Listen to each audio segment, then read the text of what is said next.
네, 안녕하세요. 이번 시간에는 열량과 비열에 대해서 알아보도록 하겠습니다. 먼저 이제 열량입니다. 그래서 이제 열량 관련해서 이제 그 앞에서도 이제 말로는 많이 표현했지만 이번 시간에는 좀 공식으로다가 표현을 해볼 예정입니다. 그래가지고 일단은 기본적으로 이제 물이 좀 있다라고 가정을 할게요. 물이 얼마가 있느냐? 물이 한 1kg 있다라고 가정을 해볼게요. 물 1kg. 그 다음에 이제 온도계도 좀 하나 세팅해 볼게요. 결국에는 이제 온도를 측정을 해가지고 이제 열량을 우리가 이제 계산을 하게 되는데요. 물 1kg이 이렇게 있고 뭐 온도가 얼마 있다라고 가정을 할게요. 그래갖고 이제 여기다가 이제 가스불로 이제 뭐 데피는 거예요. 그러니까 열을 공급을 하는 거예요. 그래서 열을 공급을 하는데 열을 이제 쭉 공급을 합니다. 그러면은 뭐 뜨거워지겠죠. 뜨거워지면은 온도가 올라가겠죠. 그랬을 때 딱 1도씨가 올라갔다라고 가정해 보겠습니다. 물 1kg을 딱 1도씨 온도를 높였다고 한번 해봅시다. 그때 필요한 열량을 우리는 이제 어떻게 딱 정하냐면은 1kcal로 정의를 합니다. 예. 이렇게 세팅을 한 거예요. 다 1. 간단하죠, 그렇죠? 기준이 이거예요. 열량 공식의 기준은 이겁니다. 물 1kg을 1도씨 높이는데 필요한 열량을 1kcal라고 하자. 예. 여기서부터 이제 시작이 된다고 보시면 됩니다. 그래가지고 아 그렇구나 이 정도구나. 그 다음에 이제 생각을 조금 더 확장을 해가지고 요번에는 물을 2kg 준비했다고 가정해 보도록 하겠습니다. 물 2kg. 그 다음에 이제 온도계 하나 이제 딱 꽂아 놓고요. 그 다음에 또 이제 온도를 측정을 해 보는 거예요. 열을 공급을 하면서. 생각을 한번 해봅시다. 좀 비슷하게 가기 위해서 물이라고 하는 것만 좀 변화를 주고 온도는 똑같이 1도씨를 올렸다고 가정해 보도록 하겠습니다. 이때 필요한 열량은 얼마일까요? 예, 이때 필요한 열량은 얼마일까요? 그냥 간단하게 한번 생각해 볼게요. 1kg짜리를 1도씨 높이는데 1kcal가 필요했어요. 근데 1kg이 여기 하나 더 있다고 생각하시면 돼요. 그러면 물 2kg이죠? 그러면은 여기 1도씨 높이는데 1kcal가 필요했으니까 1kg이 더 있어요. 그럼 또 1kcal가 필요하겠죠. 즉 2kg 질량이 2배가 되면은요 똑같은 온도를 높이는데 열량이 2배 더 많이 필요한 거예요. 그럼 열량 얼마요? 2kcal의 열량이 필요하다라고 우리가 간단하게 생각을 할 수가 있어요. 그래서 여기서 일단 나오는 소결론 중에 하나가 뭐냐면은 이 열량이라고 하는 것은 질량에 비례한다. 이런 거를 우리가 이제 하나 데이터를 뽑아낼 수가 있다는 거죠. 2kg이면 2kcal, 그 다음에 3kg이면 3kcal 이렇게 된다는 얘기예요. 이렇게 비례한다는 뜻은 단 온도 변화가 동일할 경우가 이렇다라는 거죠. 그 다음에 또 이런 생각도 한번 해보겠습니다. 이번에는요 똑같이 물 1kg을 준비를 하는데 물 1kg을 준비를 하게 되는데 여기에다가 또 이제 온도계 좀 하나 세팅해 주시고요. 요번에는 열을 가해 가지고 온도를 갖다가 2도씨 높인다라고 생각해 보겠습니다. 2도씨 높인다고 생각을 해볼게요. 그러면은 1kcal를 갖다가 1kg에다 공급했을 때 1도씨 올라갔잖아요. 그러면은 얼마를 공급을 해야지 1kg짜리가 2도씨 올라갈까요? 이런 생각이에요. 온도 변화를 2배로 하고 싶으면 열량을 얼마나 더 공급을 해야 될까요? 이런 생각입니다. 이것도 간단해요. 그냥 1도씨 올라갔다 치고 그 다음에 또 1도씨 높인다고 생각을 하시면 돼요. 1도씨 높였다 치고 또 1도씨 높이려면 또 1kcal가 필요하겠죠. 즉 온도 변화를 2배로 하고 싶으면은 공급하는 열량은 얼마로 해주시면 돼요? 또 2배 해주시면 돼요. 그래가지고 2kcal의 열량이 필요하다라고 우리가 쉽게 생각을 해볼 수가 있습니다. 3도씨 높이고 싶으면은 3kcal 이런 관계를 만족하겠죠. 그래 가지고 우리는 간단하게 또 하나의 관계, 열량이라고 하는 것은 온도 변화에 비례한다. 여기서 주의할 점은 그냥 온도가 아니라 온도 변화입니다. 제가 지금 쓰는 게 딱 몇 도 이렇게 얘기하는 게 아니고 몇 도를 올렸다, 몇 도가 변했다 이렇게 얘기를 할 거거든요. 그렇기 때문에 이 온도가 아니라 온도 변화라는 거에 조금 집중을 해주시면 되겠고요. 결론은 열량이라고 하는 것은 질량에도 비례하고 온도 변화에도 비례한다. 합쳐서 써보겠습니다. 얘네들을 합쳐서 써보면 어떻게 나오느냐. 열량이라고 하는 것은요. 질량에도 비례하고요. 그 다음에 온도 변화에도 비례한다. 라고 우리가 수식을 쓸 수가 있고요. 일단 뭐 과학자들이 하는 게 그런 거예요. 어떤 뭐 그 개념들 간의 관계를 찾아내요. 관계를 찾아낸다라는 것은 뭐 비례하냐, 반비례하냐, 뭐 제곱에 비례하냐, 뭐 이런 걸 찾아내는 거죠. 그 다음에 요거를 수식으로 리콜로 만들기 위해서는 어떤 거를 붙여줘야 됩니까? 열량 쓰시고 는을 만들기 위해서는요. 여기 일단 그대로 쓸게요. 질량 곱하기 온도 변화인데 여기다가 앞에다가 써주는 게 뭐예요? 바로 상수죠. 상수. 예. 상수 하나 딱 곱해주면서 이제 단위도 맞추고 숫자도 맞추고 그러는 거예요. 그런데 이 상수를 이제 뭐라고 부릅니까? 여기서는 바로 비열이라고 부르는 거죠. 그래서 이제 열량 공식은 어떻게 됩니까? 열량은 비열 곱하기 질량 곱하기 온도 변화라고 여러분들이 외워주시면 돼요. 열량은 비열 곱하기 질량 곱하기 온도 변화라고 외워주시면 돼요. 이게 열량 공식이에요. 굉장히 중요한 거니까 반드시 외워주시면 되겠고, 그 다음에 요거를 갖다가 이제 기호로 많이 표현을 하게 되죠. 그래서 열량이라는 걸 Q라고 많이 쓰고, 비열은 small c, 질량은 m, 온도 변화는 델타 t. 중요합니다. 그냥 온도가 아니라 온도 변화예요. 변화량을 얘기를 할 때는 델타라는 기호, 이렇게 삼각형 모양 요거를 좀 쓰게 되고, 나중 온도 빼기 처음 온도 이렇게 해서 여러분들이 숫자를 대입을 하시면 되겠습니다.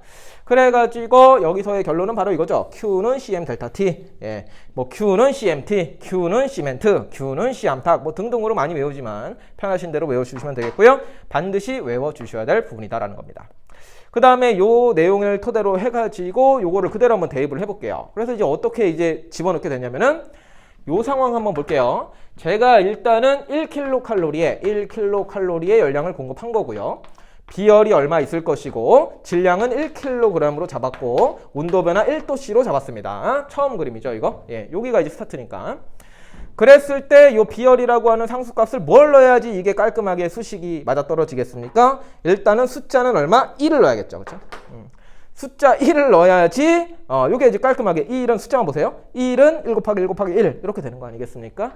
이렇게 해서 물의 비열은 1이다 라고 여러분들이 또 생각을 해주시면 되겠습니다. 이제 물부터 이제 좀 시작을 하시면 좋아요.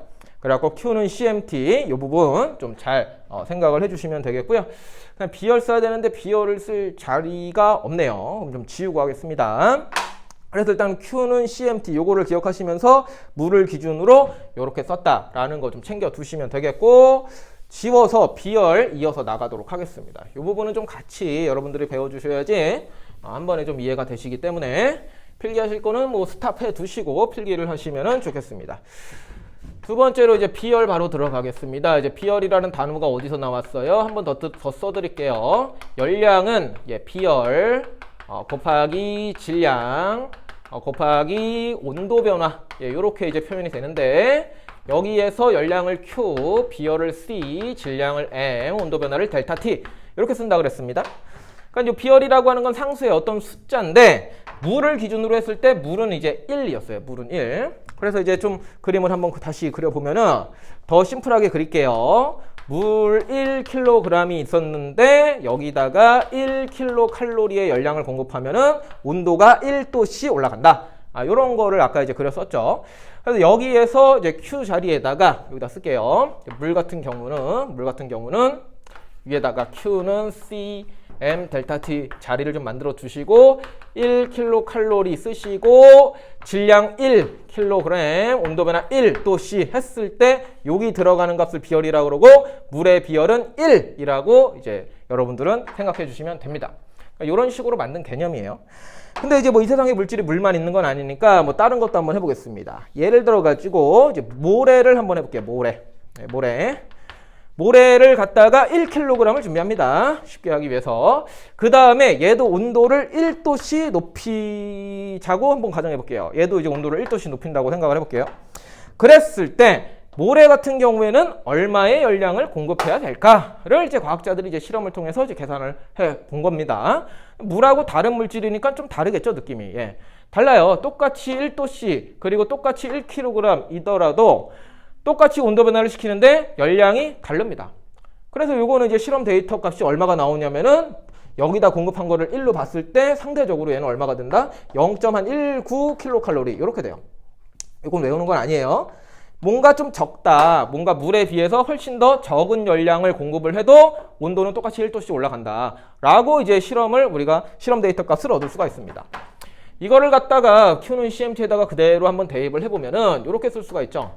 모래 같은 경우에는요, 질량 1kg을 1도씨 높이는데, 비열 자리 잠깐 냅두고요. 1kg을 1도씨 높이는데, 얼마? 0.19kcal의 열량이 필요하다. 킬로칼로리의 열량이 필요하다. 라고 수식을 쓸 수 있죠. 그러면은 여기 이 모래의 비열 자리인데 여기다가는 숫자를 뭘 써야지 이게 딱 는이 맞겠습니까? 아주 쉽죠. 0.19는 1 곱하기 1 곱하기 얼마? 0.19죠. 요렇게 요 자리가 달라지는 거예요. 비열 자리가 달라지는 것이고 물의 비열을 1이라고 한다면은 모래의 비열은 0.19다. 요렇게 하면서 요 비열 자리가 메꿔지게 되는 거죠. 예시 하나만 더 들어보도록 하겠습니다. 예를 들어 가지고 이제 콩기름이 있다고 해봅시다. 콩기름. 책에 있는 거예요. 콩기름 같은 경우 또 역시 쉽게 하기 위해서 1kg 있다 치고 얘도 1도씨 높이는데 얼마의 열량이 필요할지 한번 생각을 해보자고요. 뭐 우리가 생각하려고 나오는 건 아닌데 이건 이제 적혀 있어요. 그 책 같은데. 그래서 이제 거기에는 이제 얼마? 0.47kcal의 열량이 필요하다. 이런 식으로 이제 써 있습니다. 그래서 이제 이건 뭐냐면은 이제 물질마다 달라요. 똑같은 질량을 똑같은 온도를 높이는데 필요한 열량이 다릅니다. 그래가지고 콩기름도 모래와 비슷하게 한 번만 더 써보면은 콩기름 같은 경우는 일단 능부터 쓰시고 비열 자리 남겨 두시고 콩기름 1kg을 1도씨 높이는데 필요한 열량은 얼마? 0.47kcal가 된다는 거예요. 그러면은 여기 빈자리에 뭘 쓸 수 있어요? 빈자리에다가요. 1 곱하기 1 곱하기 얼마가 0.47이 나옵니까? 예, 그냥 0.47이죠. 단순합니다. 일부러 좀 쉬운 예시로 제가 이렇게 잡은 거예요. 그랬을 때 여기에서 지금 이제 결국에는 열량하고 질량 그리고 온도 변화는 이제 비례관계가 있는데 여기에 이제 숫자들이 이제 좀 달라지게 되는 거예요. 여기에 숫자들이 달라지게 되는데 요거를 비열이라고 부르게 되는 것이고 요것이 물질마다 어떤 고유한 값을 갖기 때문에 요것을 하나의 어떤 물질의 고유한 성질이라고 우리는 부를 수가 있죠. 그래가지고 요거를 따로 떼서 또 배우게 되는 거예요. 이제 물질마다. 그 다음에 이제 요거를 갖다가 좀 비열에 관련돼서 수식을 좀 변형해 볼게요. 그럼 이제 비열이라고 하는 것은 수식적으로 어떻게 되느냐.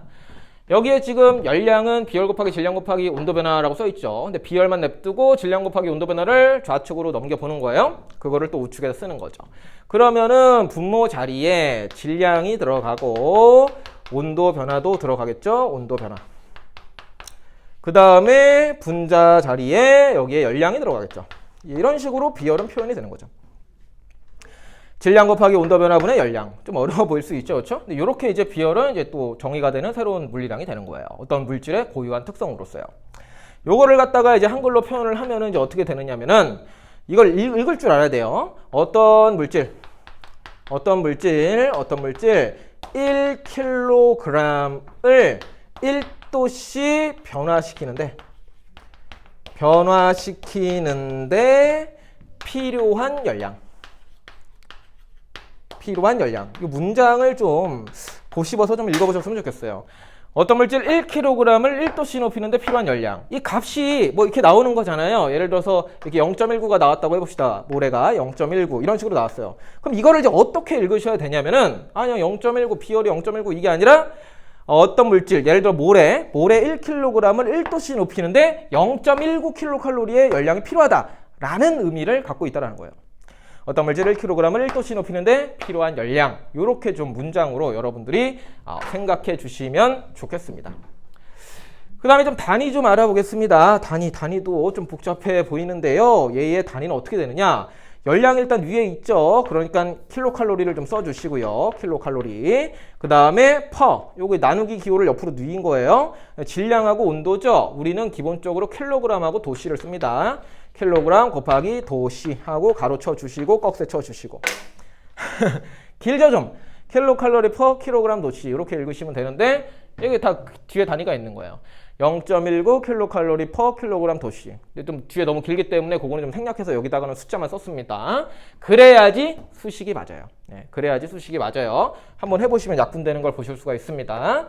그래서 요 비열이라고 하는 것, 요 부분 정확하게 또 인지를 해 주시기 바라고요. 다시 한번 어떤 물질 1kg 1도씨 높이는데 필요한 열량. 조금 수학적으로 괜찮으면은 비열 단위가 이렇게 써 있잖아요. 그럼 그냥 이거 읽으시면 돼요. 어차피 이거 계산을 다 하면은 분모 자리는 결국엔 다 1이 되는 거 아니겠습니까? 그러니까 어떤 물질 1kg을 1도씨 높이는데 필요한 열량. 요렇게 그냥 단위 보고서는 읽어주시면은 그게 그 비열의 의미가 되는 겁니다. 그렇게 이해를 해주시고 그래도 좀 이제 어려울 수 있는데 조금 더 간단하게 좀 문장화를 해보도록 하죠. 결국에 문제에 나오는 것은 이제 가장 많이 나오는 것은 이런 거예요. 이제 비열이 크다. 비열이 크다 또는 뭐 비열이 작다 이런 표현들이 있는데 요게 이제 뭘 의미하는지 그거를 여러분들이 이제 명확하게 해주시는 게 사실은 더 중요합니다. 비열이 크다, 비열이 크다. 어떤 물질 1kg을 1도씨 변화시키는데 필요한 열량이 크다. 어떤 물질 1kg, 요건 좀 고정을 한다면은 어떤 물질을 1도씨 변화시키는데 필요한 열량이 크다라는 의미입니다. 비열이 크다라는 것은. 즉, 더 쉽게 하냐면은 온도를 변화시킬 때 필요한 에너지가 더 많이 쓰인다라는 겁니다. 그럼 그게 이제 어떻게 해석이 들어가냐면은 온도를 변화시킬 때 에너지가 많이 드니까 온도를 변화시키기가 어렵다. 이렇게 여러분들이 머릿속에 갖고 계셔야 됩니다. 생각을 한번 해보시는 거예요. 이 문장을 토대로 해서 비열이라는 것은 어떤 물질 1kg을 1도씨 높이는 데 필요한 열량인데 비열이 크다? 그럼 1도씨 높이는데 많은 에너지가 필요하겠지? 많은 열량이 필요하겠지? 그 말은 즉슨 1도씨 높이는 게 굉장히 힘들겠구나. 온도를 변화시키는 것이 굉장히 힘들겠구나. 즉 온도가 잘 안 변하겠구나 라고 여러분들이 이해를 해주셔야 됩니다. 반대로 비열이 작다라는 건 그럼 뭐겠습니까? 온도 변화를 시키기가 쉽다. 온도 변화가 쉽다. 공간이 없어서 이렇게 간단하게 좀 쓰겠습니다. 온도 변화가 쉽다. 이렇게 이해를 해주셔야 돼요. 다시 비열이 작다. 그 말은 즉슨 어떤 물질 1kg을 1도씨 변화시키는 데 필요한 열량이 적게 든다라는 얘기예요. 1도씨 높이는데 열량이 적게 들면은 쉽게 우리가 온도를 변화시킬 수가 있겠죠. 쉽게 온도를 변화시킬 수가 있으니까 온도 변화가 쉽다. 온도가 오르락내리락 잘한다. 이런 식으로 여러분들이 받아들여 주시는 거예요. 처음 배우시면은 약간 좀 뭐 숫자도 좀 뭐 수 좀 이런 걸로 나오고 좀 어려워 보일 수 있지만 일단은 중요한 게 요 열량 공식 요거 당연히 너무나 중요하고요. 그 다음에 저기서 비열은 해가지고 쓴 요 비열 공식까지 정확하게 기억을 해주시고 중요한 거는 이렇게 좀 한글적으로 문장으로 좀 이해를 해주셔야 돼요. 그래서 결과적으로 비열이 크다라는 게 무슨 의미인지 비열이 작다라는 게 무슨 의미인지를 이건 이해를 해주셔야 됩니다. 이해를 정확히 이해를 해주셔야지 문제 푸는데 헷갈리지 않을 수 있기 때문에 잘 학습해 주시기 바랍니다. 이번 수업은 여기까지 하도록 하죠.